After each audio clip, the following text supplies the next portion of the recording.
and guests. This is the mystery and magic of monarchy on display. The least known part of these occasions are the Queen's jewels, which far outshine any other collection in the modern world. The story of fabulous diamonds and shimmering tiaras worn by beautiful princesses provides a glimpse into the fascinating world of the Queen's personal jewellery collection. On display, the Queen is supported by a dazzling array of glittering tiaras, rubies and emeralds. The majesty of monarchy encompasses priceless diamonds and other precious stones which adorn the royal treasures.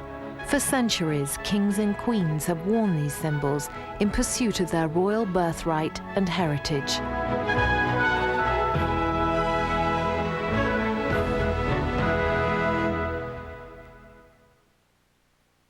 Centuries ago, when the St. Edward's crown was used for coronations, the were hired in. Nowadays, they are real, and when Prince Charles wears the crown for his coronation, it'll be a heavy moment, as it weighs nearly 4 pounds. Made of gold, it contains 444 precious stones.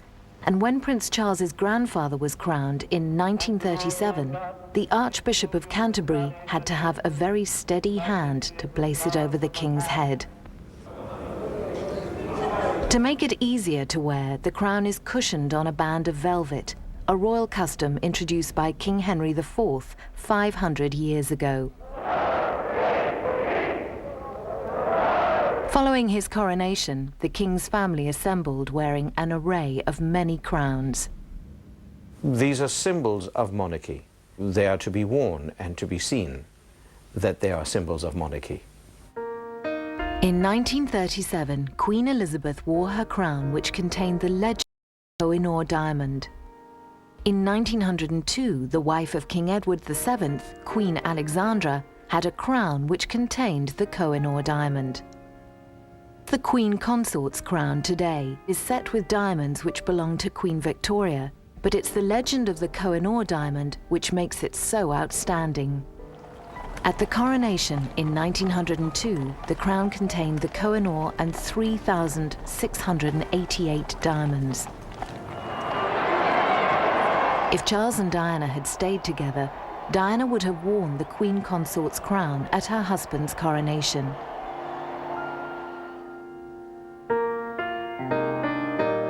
The Koh-i-Noor diamond, which means mountain of light, has a long and dramatic history surrounding the male owners of the precious stone. The diamond itself has a horrendous history of really murder, mayhem and mystery, because it has throughout ages been sought after by various potentates. Kings. Shah Jahan owned it, who built the Taj Mahal for his wife Mumtaz. Nadia Shah ransacked New Delhi and took it back to Persia. Then it became part of the Afghan royal family, where brother blinded brother so he wouldn't see it. So in folklore there's been this myth that every male owner comes to a sticky end. So therefore, just to be on the safe side, it has always been worn by women. This diamond is the largest modern cut top color diamond in the world. Its estimated value today is £50 million. It's one of the precious stones cut from the Cullinan diamond, which was a present to King Edward VII as a token of loyalty by the Transvaal people at the end of the Boer War. The raw diamond weighed a staggering 1.5 pounds. The cutting of it was given and entrusted to Joseph Ascher of Amsterdam, who was then probably the best diamond cutter in the world, to cut it into several large stones and then smaller ones. And he studied the stone for 3-4 months.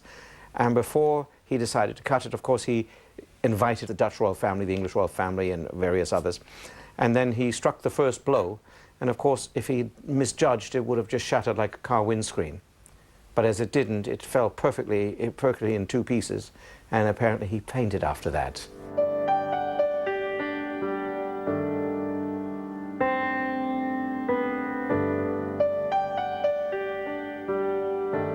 The largest piece cleaved from the mighty Cullinan diamond is the pear-shaped Star of Africa, weighing 530 carats. It's the most valuable stone in the crown jewels The coronation regalia, it is held in the sovereign's right hand. As a gift to the nation, it has to be shown to be seen somewhere. And so that was it was decided to put in the scepter of the crown jewels. The second largest diamond to be cut from the Cullinan is in the Imperial State Crown. It was made in 1838 for the coronation of Queen Victoria and is set with gems of striking magnificence. The Queen wore it on her coronation day in 1953.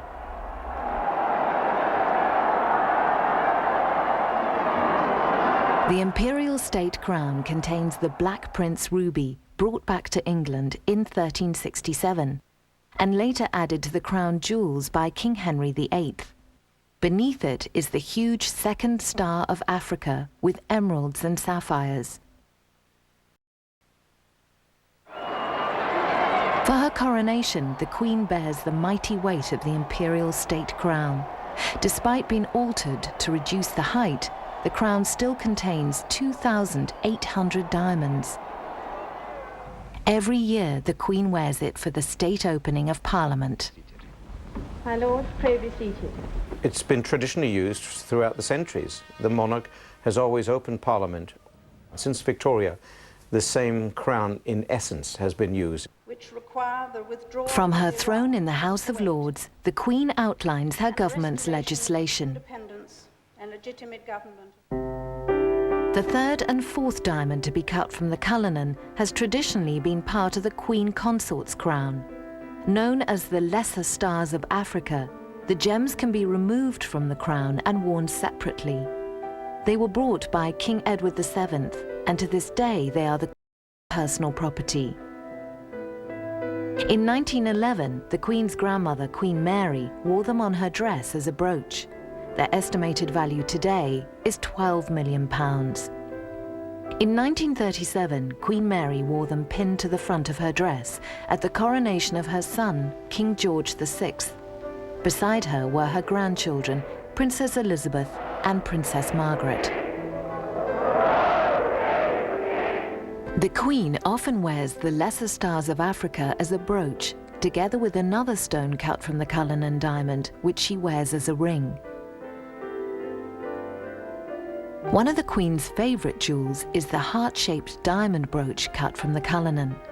Two more Cullinan diamonds were used to create another magnificent brooch.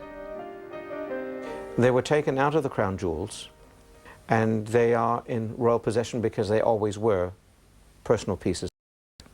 In 1897, Queen Victoria celebrated her Diamond Jubilee and was photographed wearing her collet diamond necklace and earrings. The estimated value today is £1.5 million. The Queen often wears the collet necklace to the state opening of Parliament. It was made in 1858, and the pendant stone is known as the Lahore diamond.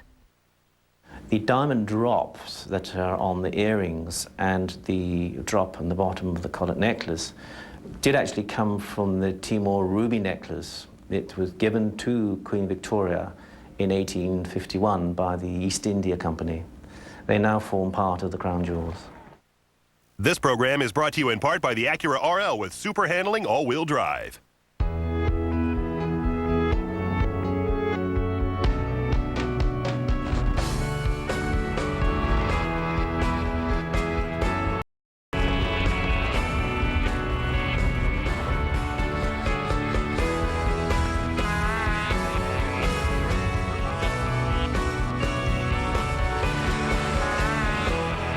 The Acura MDX. Connect to the modern world or escape from it. Attention homeowners with adjustable rate mortgages. Interest rates are on the rise.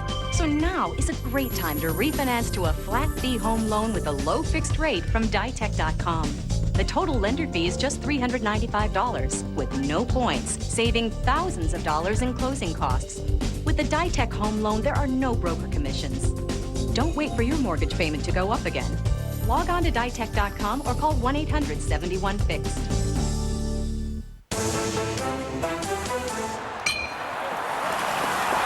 I do enjoy drinking Guinness at a tailgating party. Yes, and I've discovered that the custom is to wear cheese on your head. So, to fit in, I brought along some hunks of Limburger. Limburger cheeseheads? Brilliant! Brilliant! I'm not so sure we're fitting in. I smell feet. Whatever the occasion, drink responsibly. Brilliant! Cash in the Attic is getting exotic in an all-new season of serious searching. Kick off the all-new Wednesday night lineup with Cash in the Attic, Wednesday at 8, only on BBC America. These early images from the turn of the century capture Queen Victoria at Balmoral in Scotland. In 1911, her life was commemorated with the unveiling of a memorial statue in front of Buckingham Palace. Sitting on her throne, the old Queen is depicted wearing one of her favourite crowns. When she succeeded her uncle, King William IV, throne in 1837, her crown was set with stones from the reign of her ancestor, King George I. These included the Black Prince ruby and many brilliant pearls and fine sapphires. Later, she ordered a new, smaller crown to be made by Garrard's, the crown jewellers. It weighed just 4 ounces and sat neatly on the top of her head. Queen Victoria suffered migraines in later life, and she found that the crown's far too heavy. That's why we at Garrard made the small, very, very small crown for her to wear. And she always wore it at the top of the head or at the back on the bun, with or without the arches.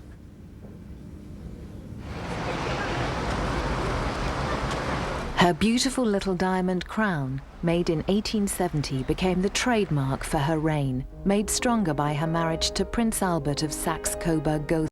The couple were deeply devoted to each other, and their marriage was an extremely happy one. Sadly, when Albert died, the Queen was only 42, and for the rest of her life, she cherished his wedding present to her, a big sapphire brooch clasped by a dozen diamonds. Queen Victoria called it Albert's brooch, and more than 100 years later, her great-great-granddaughter, the Queen, regularly wears it on her lapel. The Albert brooch is a very charming piece which Prince Albert had made for Queen Victoria and gave to her on the night before the wedding when they were betrothed here in London. And it's a wonderful sapphire, and it's a beautiful piece, and I think very romantic. Princess Elizabeth wore Albert's brooch for Princess Anne's christening at Buckingham Palace. Her mother and her grandmother, Queen Mary, had also worn it on many occasions. During a visit to her estates in the north of England, the Queen's tenant farmers had a close-up view of one of the most precious personal treasures from the royal jewellery collection. Its estimated value today is £150,000. A cherished memory of her great-great-grandmother. Another memento from Queen Victoria's era is her Golden Jubilee necklace from 1887, containing circles of exquisite diamonds around pearl centres with a drop pearl pendant. 50 years ago, the Queen was filmed wearing it at a film premiere. Queen Victoria's ancestor, King George IV, owned a diamond crown decorated with shamrocks, thistles, and rented gemstones. The Hanoverian king did not, in fact, wear this diadem to his coronation because it was considered too effeminate to be worn on such a grand occasion. George IV's coronation, the new crown was made, and he was under strict orders from Parliament what he could have in his crown. So he then decided that he would have flower bouquets between the Maltese crosses. The flower bouquets represent England, Scotland, and Ireland. As a precaution against theft, Queen Victoria soldered her jewels onto the Hanoverian diadem, and to this day, most of them are still in place. At the annual state opening of Parliament, the Queen arrives wearing the Hanoverian diadem. She wears it leaving Buckingham Palace, travelling in the coach to the House of Lords.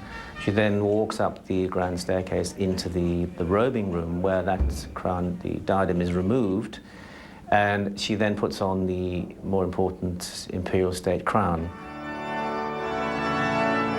On her wedding day in 1947, Princess Elizabeth wore another relic from her German ancestors, the Hanoverian fringe tiara. The tiara that Princess Elizabeth wore is known as the Hanoverian tiara, and it was in fact designed and made in 1830 for Queen Victoria. It was made of old diamonds from the time of George III, and it was creating this wonderful, quite spiky tiara, quite high, which can also be worn as a necklace, interestingly enough. The royal family are very, very, very good with their jewellery. They can be worn for lots of different things. Anyway, Queen Victoria had it made in 1830 and left it to the Crown, and Queen Mary wore it. There are pictures of Queen Mary wearing it. And then Princess Elizabeth wore it for her wedding because it was lent to her by her mother. On Princess Elizabeth's wedding day, two unforeseen things occurred. One was that the beautiful Hanoverian tiara, diamond tiara, actually the frame broke, which is a nightmare situation for anybody. But of course, anybody, she did in fact have the court jeweller standing by, but in his workshop.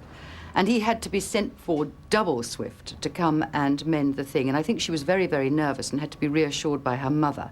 And also, she wanted to wear the double row, the famous double row of pearls, which had been given to her by her parents, by her father, I think in particular, on her wedding day.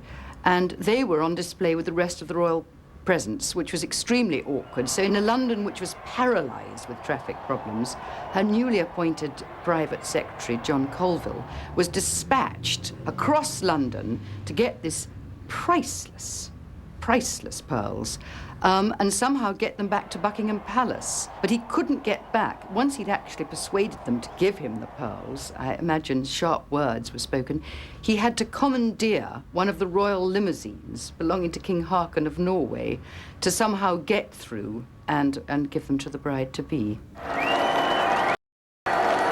On her wedding day in 1973, Princess Anne wore the Hanoverian fringe tiara, which had been lent to her by her grandmother.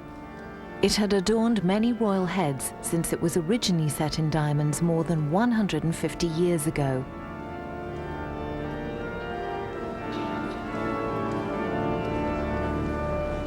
At another royal wedding in 1893, Princess Mary of Teck married the future King George V.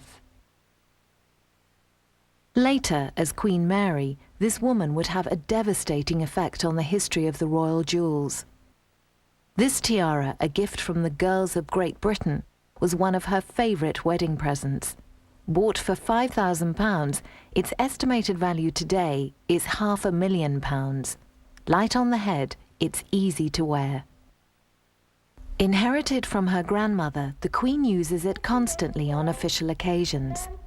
Affectionately known as Granny's tiara, it has 9 large oriental pearls on diamond spikes set on a bandeau base of 27 brilliant diamonds enclosed in a metal band. Tiaras are a symbol of authority, a symbol of power. That's why when the Queen's wearing her crown, it makes a fact. I am the Queen, I am the head. Step onto the field. Electrify the last row. Take the ultimate ride. Shatter records. Start a movement. Greatness won't come to you. You have to reach for it. Bass, reach for greatness.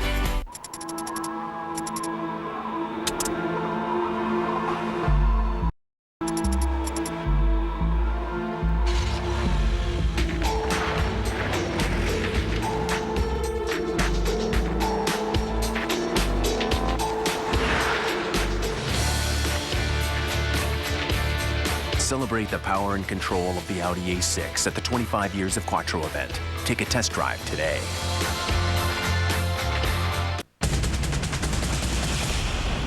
The critics are raving. Rent is sheer exhilaration. Show-stopping. Moving. We don't need any money. Electrifying. I always get it for free. Thrilling. Breathtaking, stunning, amazing, a major movie event. Rent, rated PG-13, opens in movie theaters Wednesday. Step onto the field. Electrify the last row. Take the ultimate ride. Shatter records. Start a movement. Greatness won't come to you. You have to reach for it. Bass, reach for greatness. Every day, Progressive does something that's, well, progressive. They have this ticker that shows their car insurance rates and their top competitors. Right now on Progressive.com, you can see actual rates that people are getting. Sometimes Progressive is the lowest. Sometimes they're not. Hey, if they're this helpful when you're shopping for car insurance, imagine how they'll be once you're a customer.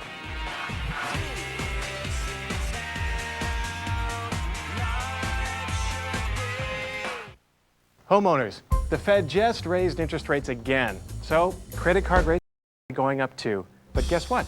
Mortgage rates have stayed low, and if you act fast, you can take advantage of it. Right now, Countrywide Home Loans can offer you a no closing cost debt consolidation loan. Let me repeat that. No closing costs. So you can get the cash you need to pay off your credit cards and lower your monthly payments. As America's #1 lender, no one can do what Countrywide can. Call 1-800-642-2717. Escape your family this holiday and celebrate with ours. It's 4 days of Families Gone Wild with back-to-back outrageous family comedies. Thanksgiving Family Comedy Getaway, starting Wednesday at noon. It could only be on BBC America.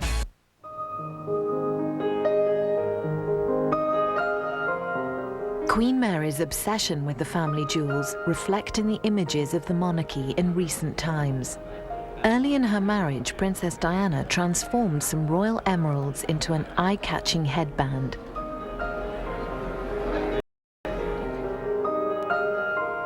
The emeralds belonged to Queen Mary, who left them to her granddaughter, the Queen. Known as the Cambridge Emeralds, their history is an intriguing one. Queen Mary's mother, the Duchess of Cambridge, and her husband Adolphus acquired them in Germany in a rather unusual way. They went to Frankfurt on a tour, and there was a lottery for a charity. And the Duchess of Cambridge decided that, yes, she would buy some tickets, and actually won, and was presented with this brown box full of these emeralds. The Duchess of Cambridge gave the globular green cabochon gems to her son Frank, who gave them to his mistress. When he died suddenly, his sister Mary wasted no time in retrieving them. He was a real ne'er-do-well. He was a great gambler, you know, he had a bit of this Irish blarney in him, and he showered on his mistress, and Queen Mary, his sister, wasn't having any of that. He died rather suddenly, and she was horrified to find that the Cambridge emeralds, the family emeralds, had been given to his Irish mistress. Off she went, can't you just imagine, her tiara on her head, the Grand Queen Mary, and she got those emeralds back. Years later, the Queen wears the Cambridge emeralds suspended in a very valuable Russian tiara, her guests unaware of the history attached to the contents of her headgear. Of the Africa 95 festival. Princess Diana proved that she was not a prisoner of the past, transforming her emeralds into a necklace and earrings. Again, Diana was very inventive, very original in the way she used these beautiful emeralds. Historic stones, and she had great courage. She wasn't in awe of them, and she took the Cambridge emeralds and turned them into, again, a choker, quite a fairly narrow choker, which she also wore again as a bandeau, very 20th style. It was a very young and exciting look, and she wore the bandeau round her head during the tour of Australia when she took to the floor, swept off by Prince Charles. And again, it's a very memorable image of the young Princess of Wales.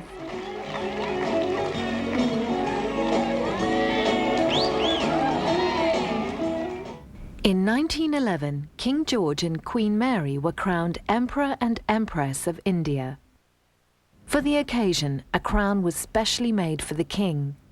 It contained a fabulous array of remarkably fine emeralds, sapphires, rubies, and over 6,000 diamonds sent from India. The Imperial Crown was created specially for the Delhi Durbar. In 1911, George V was the first and only British monarch that actually was crowned Emperor of India in India in November 1911. And it was just the most amazing event of the day. And so therefore a new crown had to be made, because the crowns of England may never leave the shore of this country by Act of Parliament. So therefore we have a new crown. Can you imagine one of those Indian celebrations when people arrive in elephants on howdahs? When I say people, I mean Maharaja kind of people. And when there's somebody fanning you from behind on this hot day and you're sitting under some extraordinary throne, probably the throne itself is studded with jewels. This is what Queen Mary and King George V went through at the beginning of their reign, when India was the most important part of the future Commonwealth. And the Maharajas came up to them carrying these incredible jewels as presents. Queen Mary received emeralds in her own right from the Indian people, and she had those made up into fantastic jewels. She mixed Cambridge emeralds to make different parure. Diana was given one of the emerald sets, and Prince Charles bought her an Art Deco emerald and diamond bracelet to go with it. Like so much he didn't know about his young wife, he didn't know she didn't like emeralds. Off-duty and on, the Queen wears a Duchess of Cambridge brooch with 14 cut diamonds. At the turn of the century, the Russian royal family was very interwoven with its British counterparts.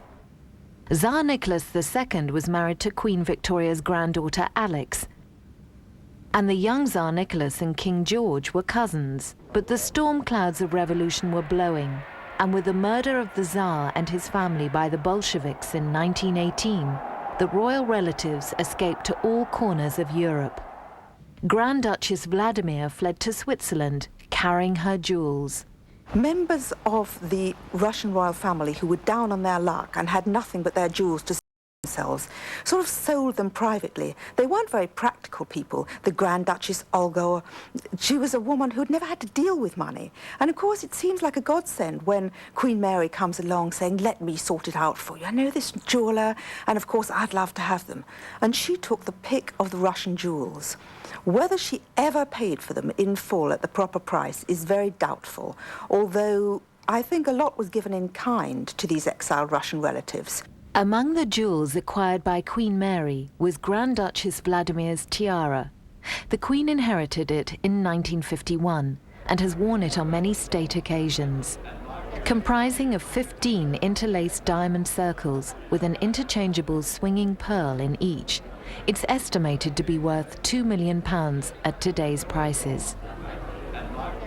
Other Russian jewels bought by Queen Mary included a cabochon sapphire brooch surrounded by 2 rows of diamonds with a pearl drop hanging from a collet diamond.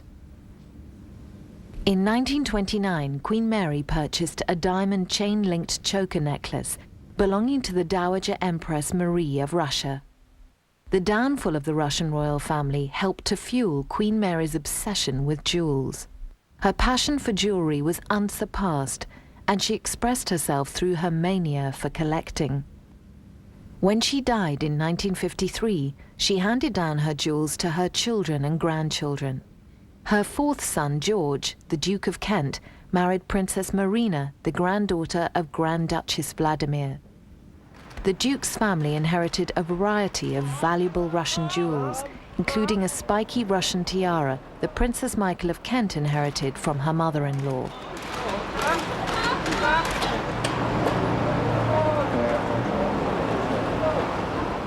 Queen Mary's 3rd son, Henry, Duke of Gloucester, and his family inherited an exquisite diamond tiara once belonging to the Dowager Empress Marie of Russia. The young Duchess of Gloucester wears it for official functions. On other occasions, she is photographed wearing diamonds and pearls passed down from distant Russian relatives. On the next Mile High, the sexy new BBC drama really takes off. An in-flight fight. Sit down! Leads to a hot night. I wouldn't mind if you got into bed with me. But by dawn, passion takes a surprising turn. Tell me you're not 15 years old. Then the girls get a chance to show off their talents. You want me and Emma to be in your video. But someone reveals a bit too much. Emma! In! This is a flight you won't want to miss on an all-new episode of Mile High, tonight at 10 p.m. It could only be on BBC America.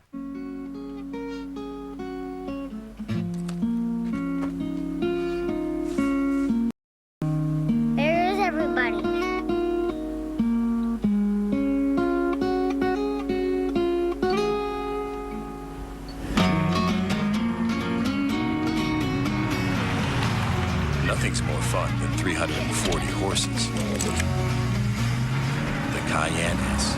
Porsche. There is no substitute. There's a place where music floats and kangaroos fly, where stories are painted and every wave is as warm as every welcome. Australia. A different yesterday, a different tomorrow, a different light. Right now, you can experience it with the Qantas Air Pass. Round-trip airfare plus 3 flights within Australia from $9.99. Visit australia.com or call 1-800-DOWN-UNDER.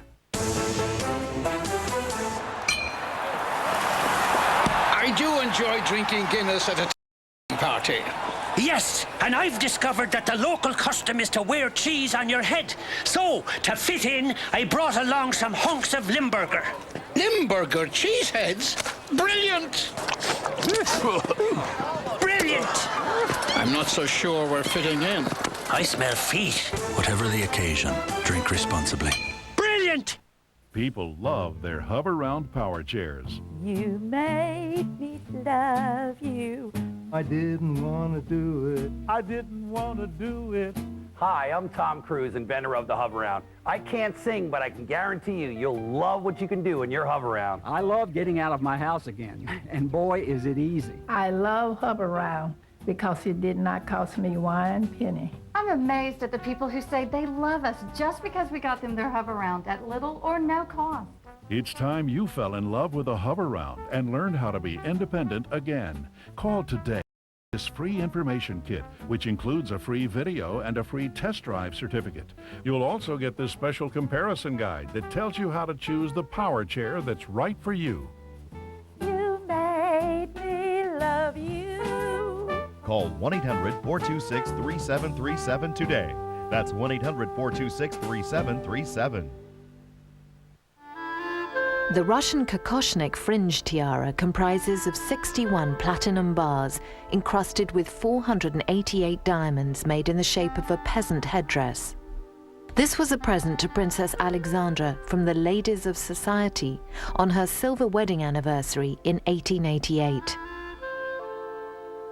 A similar one was worn by Alex, the Tsarina of Russia. Princess Alexandra is photographed wearing one for her wedding anniversary at Marlborough House.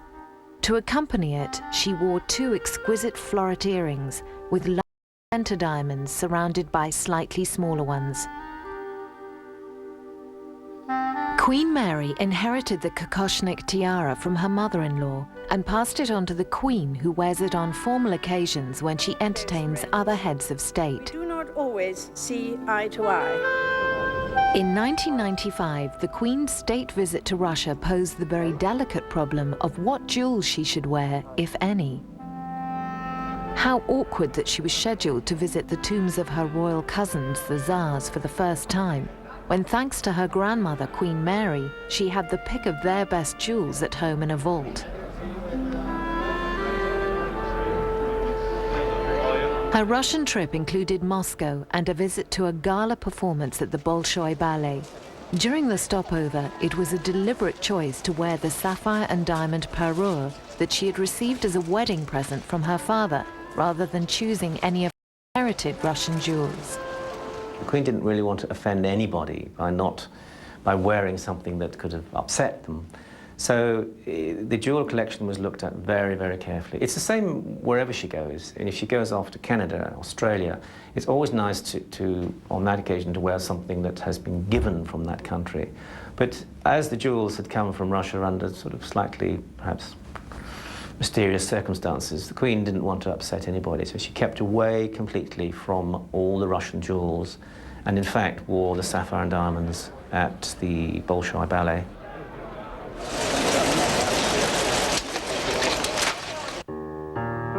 Inspired by the design of a Russian lover's bow knot tiara, Queen Mary had a similar one made. Comprising of 19 diamond arches, the oriental pearl drops hang from a diamond lover's bow knot with single diamonds and upright pearl spikes. The Queen inherited it from her grandmother and gave it to Princess Diana as a wedding present.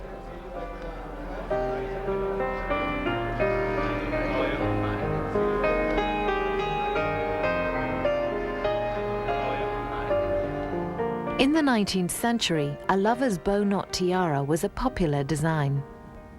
You know, Queen Mary had all these relatives strung out through Germany and Russia, and she used to go in the summer. It was called the gathering of the royal mob. They used to kind of go on their summer holidays together, a very upmarket Butlins or Club Mediterranee with just members of the royal family. And then, of course, they all dressed for dinner in those days, tiaras, the whole bit.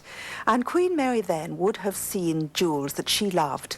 And the bow-knot tiara was something that she had copied by Garrard just before the First World War and the Russian Revolution, 1914, using jewels that, pearls especially, that she had been given as a wedding present, but had it made for herself, gave it to the Queen, who has hardly worn it, and then the Queen gave it to Princess Diana as the future Queen. The lover's bow knot tiara is one of only 2 pieces of royal jewellery which Diana owned outright. It is part of her legacy. She used her own personality to make the tiara part of her image. And the lover's knot tiara, which was a wedding present to her from Her Majesty the Queen, I think has created some of the most dramatic images of Diana. In 1843, Queen Victoria appointed Garrards as the crown jewellers. Many of the royal jewels had been made by Garrards, and when the future King Edward VII married Princess Alexandra in 1863, he gave her a brilliant necklace of festooned diamonds and pearls made by Garrards. It has 8 circular clusters of diamonds with large pearls at the centre of each. The matching earrings are owned by the Queen today, and the oblong diamond brooch belongs to the Queen Mother. Since the accession of her husband to the throne in 1936, Queen Elizabeth, the Queen Mother, has often worn Queen Alexandra's necklace. Here, at a film premiere 50 years ago, her elegant manner reflects the majesty of the occasion.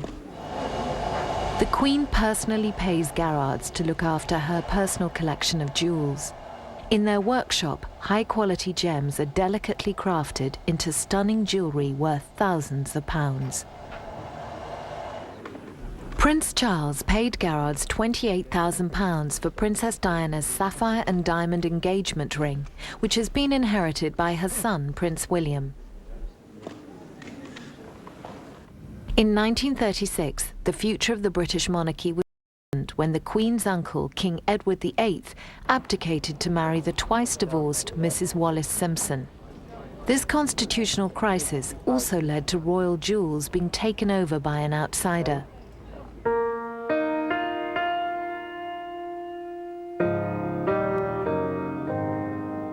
From the start, Wallis Simpson received in her engagement ring a flawless stone which was half of one of the greatest emeralds in the world.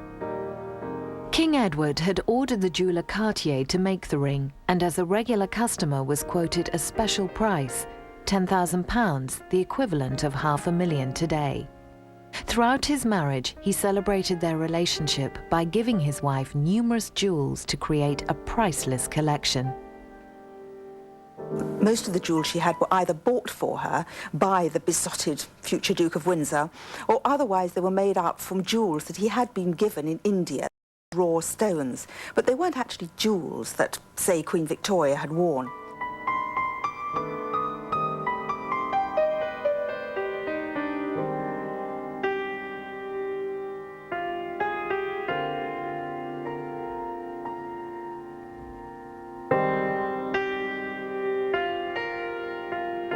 This was the collection to rival even the Queen's. When the Duke of Windsor died, it went to the Duchess, and thereafter the bulk of it, as far as I understand, went to charity for AIDS research. They fetched a phenomenal price, something like 10 times more than was expected, because they'd been owned by the Duchess of Windsor, because there'd been all this royal romance connected to them. One of Wallis's favourite jewels, her ruby necklace, fetched over £1.5 million from a mystery buyer at the Geneva auction in 1987, when the whole collection was sold for a total of £27 million. Buyers included the dress designer Calvin Klein, who bought 4 items for over £870,000. Aaron Spelling, the TV producer of Dynasty, purchased a necklace for his wife, and Elizabeth Taylor bought the Prince of Wales diamond brooch for £350,000, now worth an estimated £1 million. Step onto the field. Electrify the last row. Take the ultimate ride. Shatter records. Start a movement. Greatness won't come to you. You have to reach for it. Bass, reach for greatness. Last year, millions of people took with conventional digital cameras were immediately sent to the trash. I know, because I was one of those people. Which is why this is a picture of me sending my old digital camera to the trash and buying one of the digital cameras that Fujifilm has all set for the holidays. The FinePix Z1 and F10. Fujifilm has discovered a way to take digital to a much higher level. A totally unique Fujifilm system called Real Photo Technology that combines high sensitivity, high definition, and high speeds. How high? This is the